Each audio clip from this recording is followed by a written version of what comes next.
Another beautiful day in Southern California. And when people around the world think about landmarks in Southern California, what do they think of most? Santa Monica Pier, Disneyland, the Hollywood sign. For motorcycle riders and motocross riders specifically, the Southern California landmark they think about most is Glen Helen. And within the Glen Helen Raceway Parkway is this, the memorial for the Tom White Walk of Fame. Tom White was a passionate motocross racer, a motorcycle racer of all kinds. And he raced here at Glen Helen for weekend after weekend after weekend. Tom had the idea to start the Vet World Championships a long time ago. But he realized then that there was a place for riders who were 30 years and over that were kind of had nowhere to go for carrying on their legend and carrying on their racing career. So he created the Vet World Championships. He decided, you know what? We need to take it a step further. We're going to create the Walk of Fame. Just like what Grauman's Chinese Theater is to so many Hollywood people, this, for motocross riders specifically, this is our Walk of Fame. And here are some of the best names in the sport. And when you think about the names from DeCoster to Jerry McGrath to Jeff Ward to Bruce Brown from On Any Sunday fame, who wasn't even a rider himself, this is the place where people have come to see and remember the legacy of people who've done so much for the sport of motocross. And if there's one thing that embodies to me more than anything, I think what embodies to Tom White, for anyone who knew Tom White, is a single thing: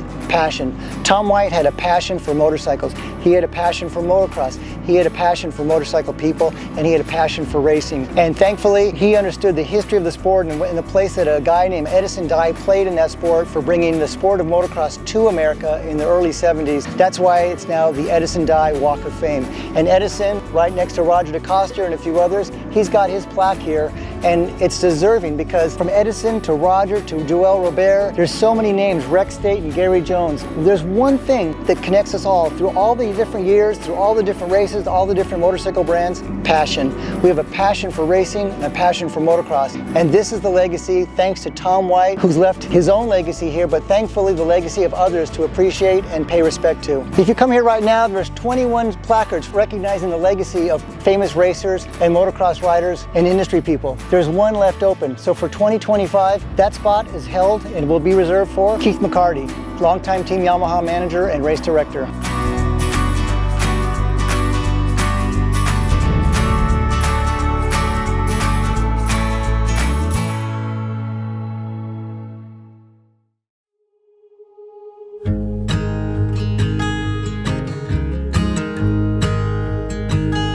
My uncle really got me involved in motorcycling, took me out riding. Whenever I was at his house, I was watching him work on his bikes and very interested.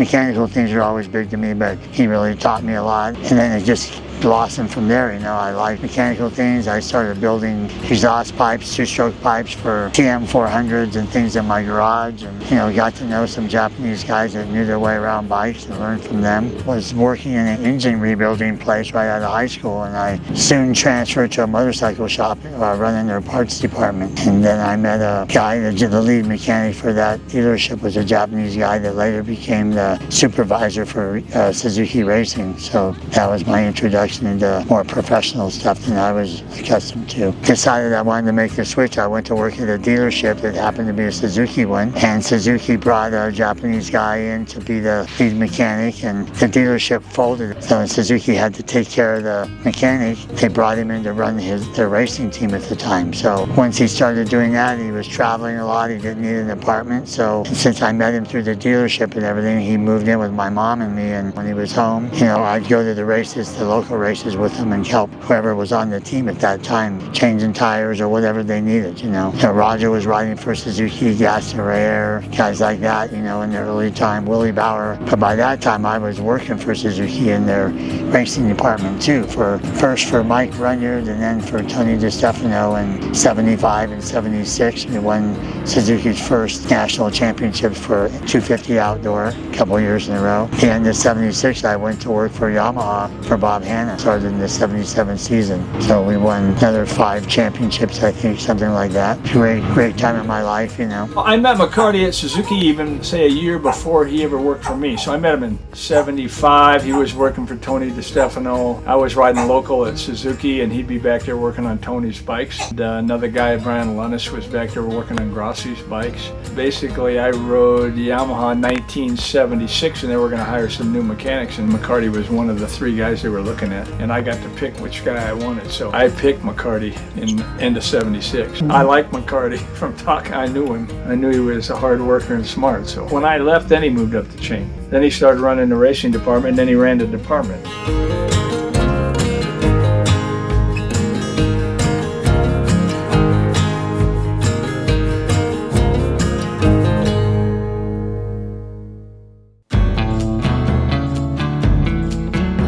There weren't races every weekend. There were road races usually on the off weekend. So for me, I just wanted to be there. I was single and very enthusiastic about mechanical things. So I was able to go to the local road races or the ones in California, help out Kel Crothers and Irv Kanemoto, actually with Suzuki, a time or two, and Gary Nixon. Later with Yamaha was Kel Crothers and Kenny and various guys. So that really gave me a good background for what would become my job later, is running the road racing department at Yamaha as well. So all those little tidbits of various racing with different guys was very helpful for my career. I was pretty fortunate. I would say that the bulk of my success in road racing happened under kind of the management of Keith Mccarty. I was thankful that he gave me my opportunity, and our relationship grew pretty quick. And I would say, and I feel like most other people would say, I had a very unique relationship with Keith, that he had this unique way of balancing friendship and management. Often could find the right words to balance it. He managed to have these amazing relationships, and I had one that I thought was pretty special because we were able to have real life conversations about some of the hard things in racing when you were talking about business and your future and things like that, but still keep it friendly. And I felt like he would go to bat for me. A man in power in our industry that had a lot of power on my future. I still have so many friends that we were all,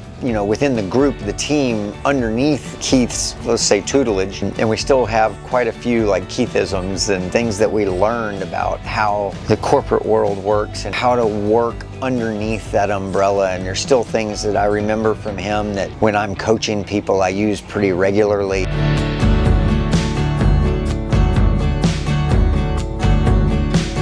The sport has changed a lot from my initial years at Suzuki, especially in those years that we used hand-me-down works bikes that came with a lot of used parts. We were tasked to keep them running, make new pieces where we needed to, help fix some of the problems, the frames would break, just do a lot of fabrication to keep them running. And there was factory involvement all the time, but never at the level that we really wanted it. US racing hadn't really just taken off at that point. So there's a lot of development and parts making in those years, even at Yamaha. I remember getting my first batch of parts with Yamaha was an exhaust pipe in pieces. For me, not too big a deal because I made pipes, but it wasn't good for everybody, I'd say that. It was good. It taught us a lot. We drove box vans, we had a lot of races going on. We were, from weekend to weekend trying to find some place to work that we could have all the materials that we needed, and met a lot of people, a lot of great friends even today.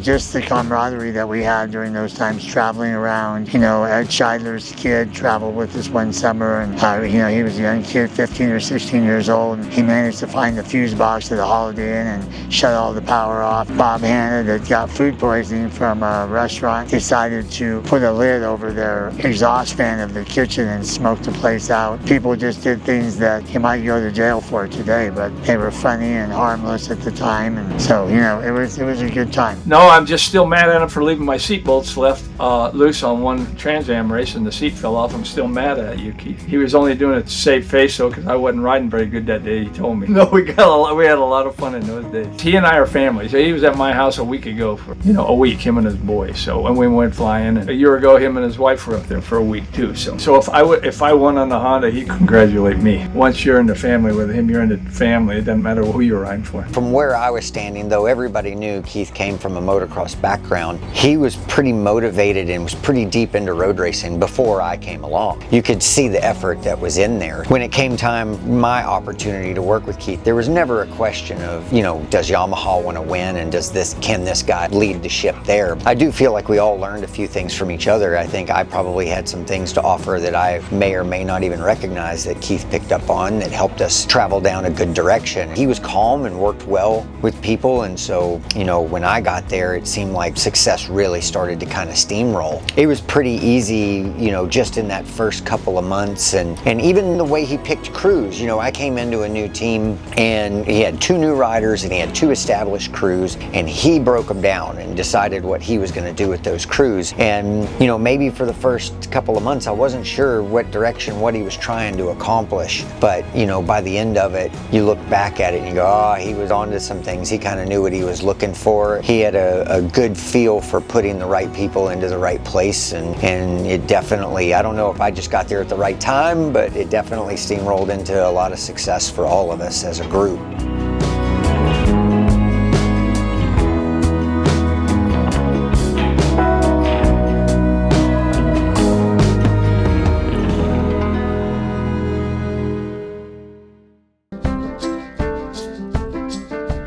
You know, when we started off, my first part of the racing team, we weren't even in the Bosch van, we were in the maxi van, and myself and another mechanic were driving across the country with 2 bikes and everything we could fit in that van, so it was pretty tough. And then we went to Bosch vans. We thought we arrived, you know, when we got the old cutaway van, and those moved us up to semis, you know, and flying to races, not driving everywhere. And every year it got a little bit easier, but a lot more work and all the off time to get those things ready. But, you know, as each year or each decade progressed, I really had no idea the level that it was going to get to like now. You know, every team has multiple people behind the scenes that are doing singular jobs of engine building or suspension or chassis or, you know, organization of the team. So I'm very proud to have started in something like that and been a part of building it. He put a lot of effort into a lot of things. It was funny seeing how he managed his way. He had been in Yamaha so long that he knew how to work all the channels within Yamaha, not just on the racing side. And, you know, I had some contract negotiations with him that were difficult ones. It was uncanny how often he would go to bat for me and made some special things happen. One of those was getting a little bit older. You know, I was re-signing a 2-year deal that I was going to be 38, almost 40 years old whenever our deal was done. You know, I was signing this contract and I was so thankful for the contract and the opportunity. And I said, Keith, you know, the sad thing is I'm going to make a lifetime as a professional athlete, and I'm not going to get to experience the top level of professional racing in GP or the World Championship. And, you know, without prodding, he went on his own and went about trying to make something happen for me to get to ride a GP bike. And it was supposed to be a test, and then it turned out I got to race a MotoGP bike in Valencia 2011. And so that was a pretty special thing that, you know, he went above and beyond, far out of his way, and reached out and pulled favors with people within the company for me. That was, man, it was a pretty special thing. And that's just the kind of guy that Keith was. Well, all I can say, Mccarty, if they're taking you now, they got to be down to the bottom of the friggin' barrel, and they just can't find anybody else. So I'll have to tell them, remind them about some other people. Maybe there's nobody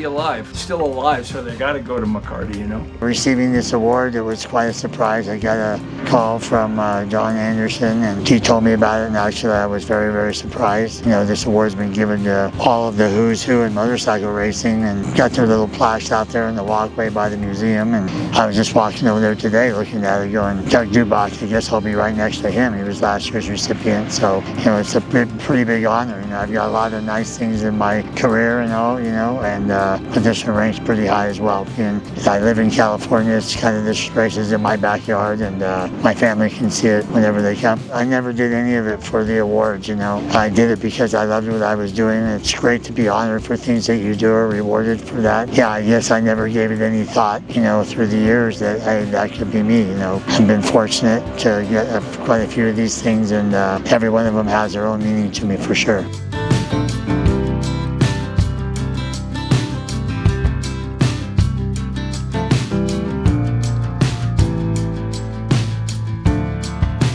My dad, Tom White, started the Edison Dye Lifetime Achievement Award as a way to help us remember who paved the way for American motocross. My dad's passion for motorcycling was unmatched. He was literally born on two wheels. It was his goal and desire for everyone to love the sport of motocross as much as he did. Our goal with this vet race is to celebrate not only his legacy, but the legacy of so many people who have put blood, sweat, and tears into motocross. We started the White Brothers World Vet Championships 41 years ago to have a place to bring everyone together, spectators and competitors alike, to celebrate a passion that we all enjoy. It is our hope that whether you're here watching the race or participating in it, you can remember who paved the way to bring us all here together and celebrate the sport we so much love. Debya, the Anderson family, and White family is proud to honor this year's Edison Dye Lifetime Achievement Award to Keith Mccarty.